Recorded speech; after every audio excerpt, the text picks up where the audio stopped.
అంటే ప్రతి middle class అబ్బాయికి ఉంటుంది అనమాట. మనకంటూ ఒక బ్రాండ్ ఉండాలి, మనమంటూ ఒక బ్రాండ్ బిల్డ్ చేయాలని. సో నేనైతే దాని మీద వర్క్ చేస్తున్నాను. Starting your own clothing brand. ఇదైతే ఎపిసోడ్ 2 అన్నమాట. తిరుపూర్లో అయితే నాకు కావాల్సిన దానికోసం అయితే తిరిగి నేను చాలా విసుకుపోయాను. డార్లింగ్స్ ఇప్పటికే 5-10 మందిని అడిగా ఇక్కడ వాళ్ళని. తెలీదు, నో నైమాలు అని అంటున్నారు. సరే ఇంకా నేనే గూగుల్లో కొంచెంసేపు సెర్చ్ చేసి మ్యాక్సిమం కాంటాక్ట్స్ అయితే బయటికి తీసాను. కొన్ని అయితే లొకేషన్స్ ఇంప్రాపర్గా ఉన్నాయి, కొన్ని అయితే అసలు ఫోన్ నెంబర్స్ లేవు. అసలు ఇవి ఉన్నాయా లేవా అనే డౌట్ అయితే నాకు ఇంకా పెరిగిపోయింది. ఫైనల్గా ఒక మ్యానుఫ్యాక్చరర్ని అయితే పట్టుకున్నా. We get 60 rupees, 70 rupees t-shirts. Available. Also production. Really? GSM? GSM it will be 160 to 180 GSM. 160? Selena. I mean it's printed already. Yeah. Printed and ready made. Yeah. అన్నకు మ్యానుఫ్యాక్చరింగ్ యూనిట్ ఉంది, పద తమ్ముడు పోదామంటే నేను వద్దులే అన్న, పద ఆఫీస్ దాకా పోదామని స్టార్ట్ అయ్యామన్నమాట.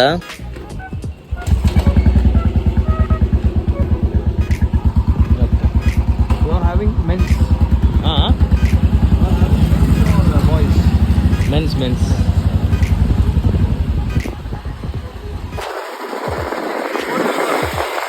అలా అర్థం కాని భాషలో మాట్లాడుకుంటా పోయాం.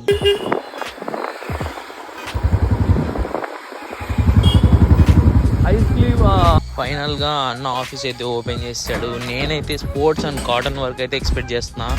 అన్న దగ్గర ఇంకా వెరైటీస్ ఉన్నాయంట, పదండి చూద్దాం.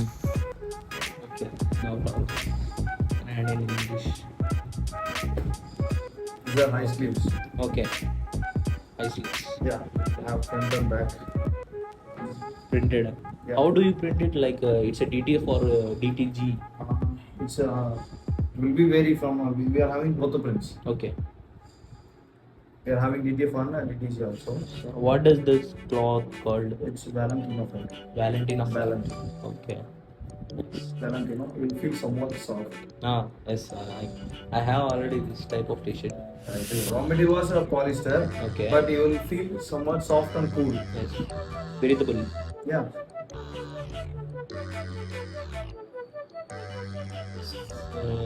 This one looper, imported fabric. Okay.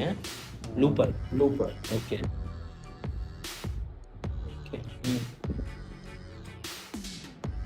Same looper.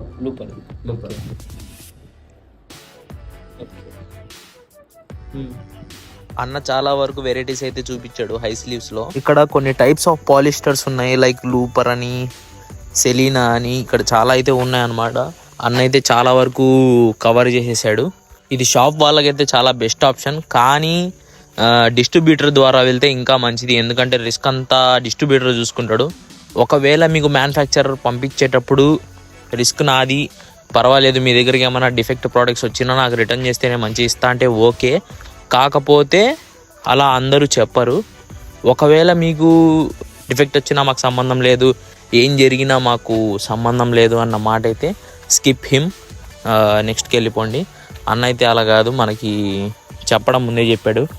ఇంకా ఈ హోల్సేల్ మార్కెట్ గోల్ అయితే అయిపోయింది అనమాట. ఇప్పుడు మనమైతే మన బ్రాండ్ గురించి మాట్లాడదాం. నేనైతే మన బ్రాండ్ గురించి అయితే చాలా ప్లాన్స్ వేసాను అనమాట.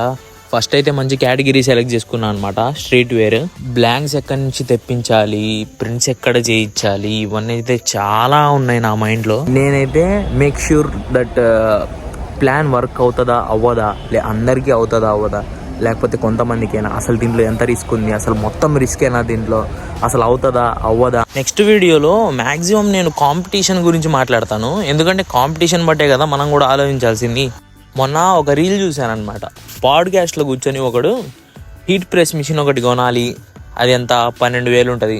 టీషర్ట్ బయట నుంచి ఒక 30 రూపాయలకు కొనుక్కోండి, మొత్తం మీరు 30 రూపాయలకి తీసుకొని ప్రింట్ వేసి అమ్మేస్తే మీకు కనీసం దాని మీద డబల్ మార్జిన్ ఉంటుంది అన్నాడు. ఏం మాట్లాడుతున్నావు నాయన, అసలు నీకు 30 రూపాయలకు బయట టీషర్ట్ దొరకట్లేదు.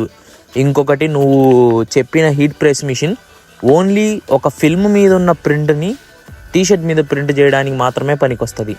నీకు మళ్ళీ మధ్యలో ప్రింట్ ఎక్కడి నుంచి వచ్చింది?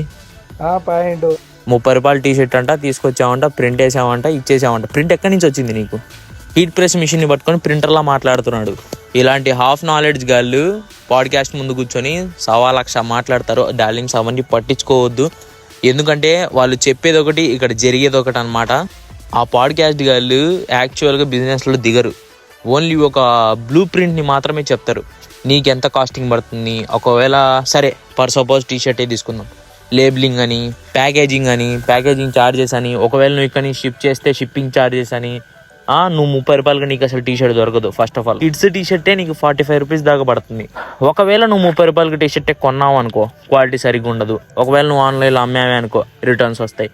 ఒకవేళ ఆఫ్లైన్లో అమ్మాలనే చూసావు అనుకో, ఆఫ్లైన్లో ఎవరు కొనరు. ఎందుకంటే ఆఫ్లైన్ స్టోర్ వాళ్ళు ఆల్రెడీ బెంగళూరులో, ముంబైలో వాళ్ళతో డీల్స్ మాట్లాడేసుకొని ఉంటారు. ఇక్కడ మాల్ అయిపోవడం, అక్కడ మాల్ తెప్పించడం అంతవరకే ఉంటుంది.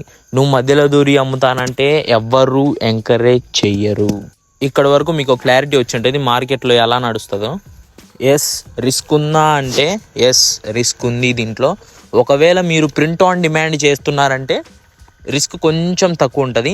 లేదు మీరు ఇన్వెంటరీ మెయింటైన్ చేస్తున్నాను అంటే మాత్రం రిస్క్ కొంచెం హైగానే ఉంటుంది. ఎందుకంటే మీరు ఆన్లైన్లో అమ్మితే సేల్స్ ఒకలా ఉంటాయి, ఆఫ్లైన్లో అమ్మితే సేల్స్ ఒకలా ఉంటాయి. ఆన్లైన్లో అమ్మితే వాడు కమిషన్ ఛార్జెసే ఈజీగా 35 to 45% తీసుకుంటాడు ఆన్ క్లోత్. అంటే మీకు పడే 200 టీషర్ట్ని మీరు 35 to 45% పెంచి అమ్మినా, ఒకవేళ మీకు 100 ఆర్డర్స్లో 25% ఆర్డర్స్ రిటర్న్ వచ్చినా కూడా ఆ 25% రిటర్న్ వచ్చిన ఆర్డర్స్ ఇంకో 25 రిటర్న్ వచ్చిన ఆర్డర్స్ ప్రాఫిట్ని తినేస్తాయి. అండ్ కమిషన్ క్యాలిక్యులేట్ చేసుకుంటే మీకు వచ్చిన లాభం 0 ఉంటాయి. ప్రతి ఒక్కళ్ళకి ఒక్కొక్క స్ట్రాటజీ ఉంటుంది. Make your strategy unique in this busy market. Okay, నిజం చెప్పాలంటే నా పర్సనల్ ఒపీనియన్ ఏంటంటే దీనిలో 90% రిస్క్ ఉందన్నమాట. ఎందుకంటే you have to maintain inventory. Print on demand అంటారా, మీరు తీసుకునే ప్రింటర్ బట్టి ఉంటుంది అనమాట. ప్రింట్ ఆన్ డిమాండ్ మీరు ఇష్టం వచ్చినప్పుడు మీ ప్రింటర్ని మీరు ఆన్ చేసి ప్రింట్ చేయలేరు. ఎందుకంటే some of printers can clog. వాటిలో ఇంకా క్లాగ్ అయిందంటే ప్రింటర్ పని చేయదు. ప్రింటర్ హెడ్ ఈజీలీ 9,000 to 10,000 ఉంటుంది. So it's gonna make you broke. Printer గురించి అయితే నాకు మ్యాక్సిమం నాలెడ్జ్ అయితే వచ్చేసింది. యాక్చువల్లీ ఐఎమ్ మెయింటైనింగ్ దట్ అనమాట. సో నేను ఏ ప్రింటర్ మెయింటైన్ చేస్తున్నాను ఏంటి అన్నది నేను తర్వాత అన్ని ఎక్స్ప్లెయిన్ చేస్తాను. అండ్ నేను ఇంకా సేల్స్లోకి దిగలేదు, ఎందుకంటే ఐఎమ్ టెస్టింగ్ మై సెల్ఫ్. నేను ఇంకా దీనికన్నా బెటర్ చేయగలనా అని చెప్పి ప్రతిదీ టెస్ట్ చేస్తున్నాను, step by step. Daily knowledge అయితే గెయిన్ చేస్తాను. నేను యాక్చువల్గా 3 months గెయిన్ చేసింది నేను ఇప్పుడు మీకు ఎక్స్ప్లెయిన్ చేస్తున్నాను. సో నేను స్టెప్ బై స్టెప్ నేర్చుకున్న ప్రతి ఒక్కటి నేను ఇంకా నెక్స్ట్ వీడియోస్లో కూడా ఎక్స్ప్లెయిన్ చేస్తాను. తర్వాత మనం కామర్స్లో ఎలా సెల్ చేయాలి, ఏ ప్రింటర్ని మెయింటైన్ చేయాలి, లైక్ ఎక్కడి నుంచి క్లాత్ తెప్పిస్తే బాగుంటుంది, లైక్ ఒకవేళ నాది స్ట్రీట్ వేర్ అయితే ఎలా మెయింటైన్ చేయాలి, లేదు వేరే ఇంకేమైనా డిస్ట్రిబ్యూషన్ షిప్ అయితే ఎలా మెయింటైన్ చేయాలి, ఇవన్నీ నేనైతే నెక్స్ట్ వీడియోస్లో నేను ప్రతి ఒక్కటి ఎక్స్ప్లెయిన్ చేస్తాను. దీంట్లో నాలెడ్జ్ ఏంటంటే మీరు రీల్స్లో చూసి వచ్చినవన్నీ నిజాలు కావు. ఇంకొకటి ఏంటంటే పాడ్కాస్ట్లో కూర్చొని వాళ్ళు చెప్పినవి కూడా ఇట్స్ డజన్ కన్సిడర్ అనమాట, వాటిని పట్టించుకోవద్దు. క్లాతింగ్ ఇండస్ట్రీలో రిస్క్ ఉంటుంది, బట్ కొన్ని స్ట్రాటజీస్ యూస్ చేస్తే మనం సర్వైవ్ అవ్వచ్చు. బై ద వే ఇది 10-20 వేలతో అయిపోయే బిజినెస్ అయితే కాదు. సరే డార్లింగ్స్, మనమైతే నెక్స్ట్ వీడియోలో జిఎస్ఎం అంటే ఏంటి, మన టీషర్ట్స్ ఏ జిఎస్ఎంలో ఉంటే బాగుంటుంది, ఒకవేళ ప్రింట్ చేస్తే ఎలాంటి ప్రింటర్స్ వాడాలి, లైక్ డిటిఎఫ్ఆ, డిటిజీనా, లేకపోతే స్క్రీన్ ప్రింటింగా, వినైల్ పఫా, ఒకవేళ ప్రింట్ చేస్తే లేబుల్స్ ఎక్కడి నుంచి తెప్పించాలి, అండ్ ప్యాకేజ్ ఎలా చేయాలి, ప్రీమియమా, నార్మలా, అండ్ మనం కామర్స్ ఎలా సేల్ చేయాలి, లైక్ ఫ్లిప్కార్ట్, అమెజాన్, మీషో కానీ ఎలా సేల్ చేయాలి, ఇవన్నీ నేను వచ్చే నెక్స్ట్ వీడియోస్లో ఎక్స్ప్లెయిన్ చేస్తాను అనమాట. So until then tata. అయిపోయింది, అంతా అయిపోయింది. కొంచెం రెస్ట్ తీసుకోండి.